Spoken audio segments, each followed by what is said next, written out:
You'll never provide the lifestyle he deserves, Victoria sneered, looking around my modest apartment with obvious disgust. Look at this place, it's barely fit for students, let alone my son. I stood quietly, holding my emotions in check as my mother-in-law continued her weekly ritual of tearing down everything about my life. My name is Emma, and at 28, I thought I found my happily ever after with Michael, Victoria's only son. We met at a local coffee shop where I worked while pursuing my teaching degree. Despite coming from different worlds, he from old money, me from a hard-working middle-class family, we fell deeply in love. That is, until Victoria made it her mission to remind me daily that I didn't belong in their world. Really, Emma, she continued, picking up one of my handmade throw pillows like it might contaminate her designer outfit. How do you expect to maintain Michael's standard of living? Teaching kindergarten. She laughed, a sharp, cruel sound that echoed through my small living room. My son needs someone who can contribute to his lifestyle, not drag him down to this. I took a deep breath, remembering my late father's words. Your worth isn't measured by your wallet, Emma, but by your heart.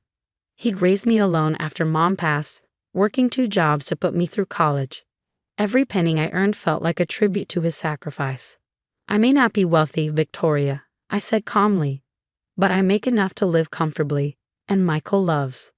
Oh please, he cut me off, waving her manicured hand dismissively. Love doesn't pay country club memberships or maintain summer homes in the Hamptons. Speaking of which, her eyes narrowed as she pulled out her phone, showing me a real estate listing. This is where the Anderson's daughter lives with her husband. She's a surgeon, you know. Now that's a suitable match for someone of Michael's standing. Before I could respond, my phone buzzed. A text from Michael. Family emergency. Dad's collapse. Meet me at Memorial Hospital. Victoria, I said urgently, showing her the message. It's about Richard. The color drained from her face as she read the text. Without another word, we rushed to the hospital, our previous confrontation temporarily forgotten. In the car, Victoria's usual commanding presence crumbled slightly, revealing something I'd never seen before. Fear. At the hospital, we found Michael pacing in the waiting room, his usually perfect hair disheveled from running his hands through it. Mom, Emma, he said, hugging us both. I noticed Victoria stiffen slightly when he embraced me. Dad stabilized. But what?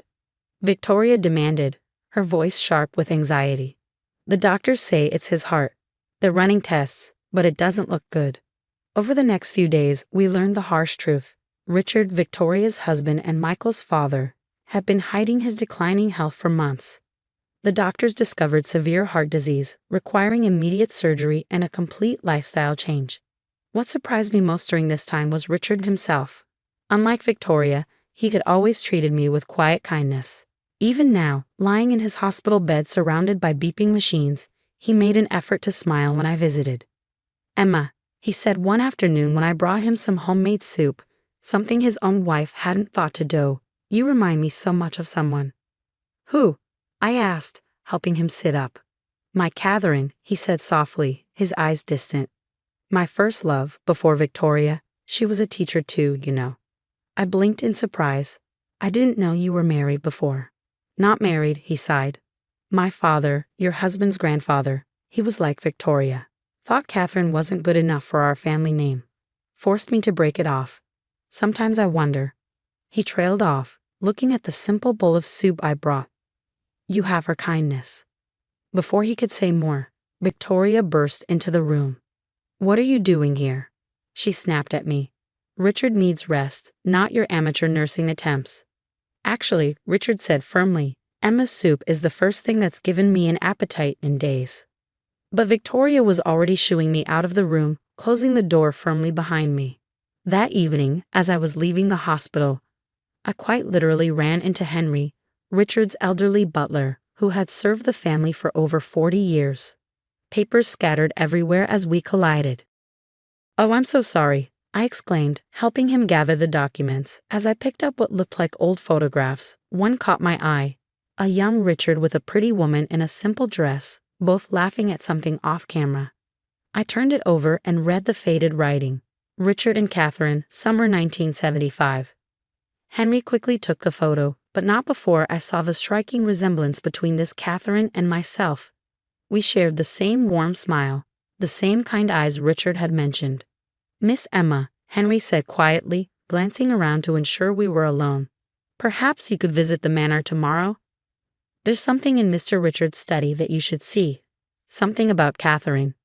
Before he could finish, Victoria's voice rang out down the corridor. "Henry, where are those papers?" The old butler hurried away, leaving me standing there with more questions than answers. As I drove home that night, Richard's words echoed in my mind. "Sometimes I wonder." Wonder what? And who was Catherine, really? Something told me the answers would change everything. I just had to find them first. The next morning, I arrived at the family manor early, my heart pounding as I parked my worn Honda next to Victoria's gleaming Mercedes. The sprawling estate had always intimidated me, but today felt different. Today, I was here for answers. Henry opened the door before I could knock. "Miss Emma," he whispered, glancing nervously over his shoulder. "Mrs. Victoria is at the hospital. We don't have much time." He led me through the mansion's marble halls to Richard's study, a room I'd only glimpsed before. Victoria had always claimed it was private family space. Another subtle reminder that I wasn't really family. "Mr. Richard has been trying to tell you something," Henry said, pulling out an old brass key. "But Mrs. Victoria, she watches him too closely." He unlocked a massive oak desk, its surface covered in expensive leather. "Last week, before his collapse, he asked me to show you this if anything happened to him." From the bottom drawer, Henry withdrew a dusty leather-bound journal and a small stack of yellowed letters tied with a faded blue ribbon. "These belong to Catherine," he explained, "Mr. Richard's first love." I carefully untied the ribbon, opening the first letter. The handwriting was elegant but simple, nothing like Victoria's elaborate script. "Dearest Richard, I know your father disapproves of us, a wealthy heir and a small-town teacher. It sounds like something from one of my students' storybooks. But love doesn't care about bank accounts. Catherine was like you," Henry said softly. "Kind, genuine, more concerned with happiness than status. She taught at the local elementary school." "What happened to her?" I asked, though I was beginning to piece it together. "Mr. Richard's father threatened to disown him, to cut off funding for his younger sister's medical treatments. He gave Richard an ultimatum: end things with Catherine, or watch his sister suffer." I read through more letters, my heart aching. The final one was tear-stained. "I understand, Richard. Family must come first. I'll always treasure what we had." A month later, Henry continued, Richard met Victoria at a charity gala. Her family had the right connections, the right background. They were married within the year. As I turned to the journal, something slipped out, another photograph.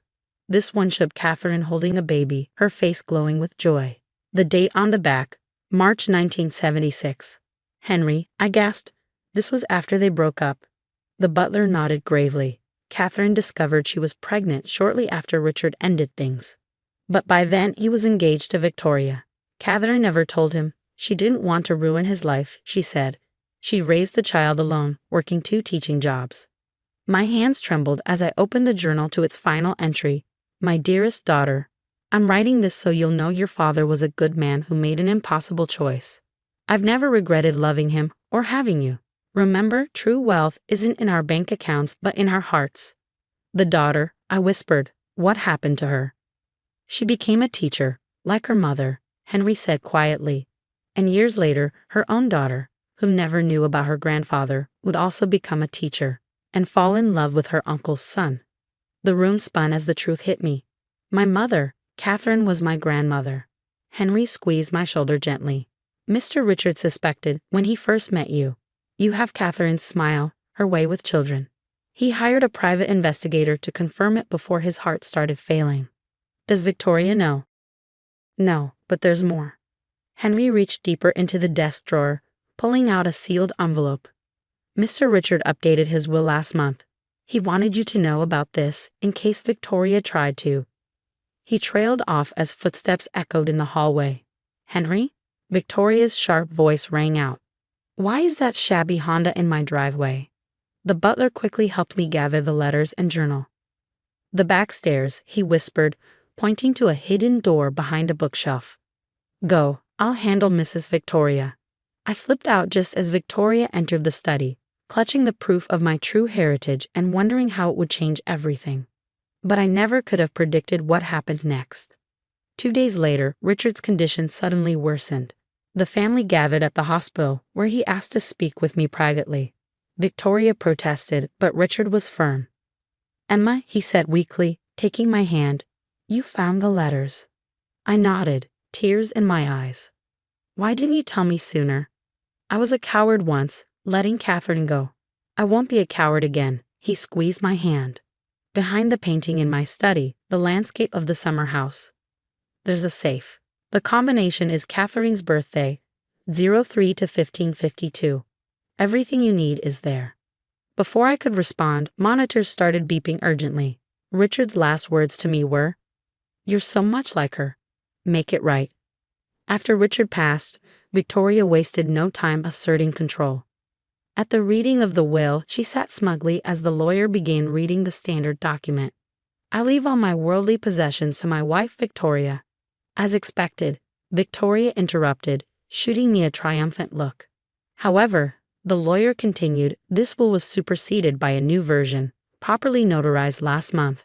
He pulled out another document. The true will was hidden exactly where Mr. Richard said it would be, behind the summer house painting. Victoria's face went pale. "What?" The lawyer cleared his throat. "I, Richard Harrison, being of sound mind, declare this my final will and testament. To my wife Victoria, who married me for my family's money, I leave exactly what she brought into this marriage, nothing." "This is absurd." Victoria sputtered. "I'll contest it." "To my granddaughter Emma," the lawyer continued. "Yes, I confirm through DNA testing that you are Catherine's granddaughter, and therefore my granddaughter. I leave the summer house, half of my personal fortune, and my controlling shares in Harrison Industries." The room erupted in chaos. Michael, who had been silent until now, turned to me in shock. "You're my cousin." "First cousin once removed, technically," the lawyer clarified. And before anyone objects, Mr. Harrison included full documentation of his relationship with Catherine, Emma's paternity test results, and evidence of Victoria's financial indiscretions. Victoria slumped in her chair as the lawyer revealed how she'd been secretly siphoning money from the company for years, believing no one had noticed. Richard had noticed everything. "The remaining assets," the lawyer finished, "are to be divided between the Harrison Educational Foundation, providing scholarships for aspiring teachers, and a trust for Catherine's original students' college funds." I stood up, finally facing Victoria. "You always said I couldn't provide the lifestyle your son deserves, but it turns out you were the one who had nothing to offer except lies." Michael, looking at his mother with new eyes, moved to stand beside me. "All those years you told me to be proud of our wealth, and it wasn't even yours to be proud of." Victoria left the manor that evening, her designer bags considerably lighter. Last I heard, she'd moved in with her sister in Delaware. All her social media accounts mysteriously deleted. The story of Catherine and Richard became a family legend, one I proudly share with my students when they worry about not being good enough. The summer house is now a retreat for teachers during their vacations, and the Harrison Educational Foundation helps dozens of students pursue their dreams regardless of their background. Michael and we realized our relationship was better as family than romance. He's now dating a kindergarten teacher he met through the foundation, and Victoria will be horrified to know he's never been happier. As for me, I keep Catherine's photo on my desk at school. Sometimes when I'm grading papers late at night, I swear I can feel her and Richard smiling down at me, proud that their love story finally found its happy ending. Just not in the way anyone expected.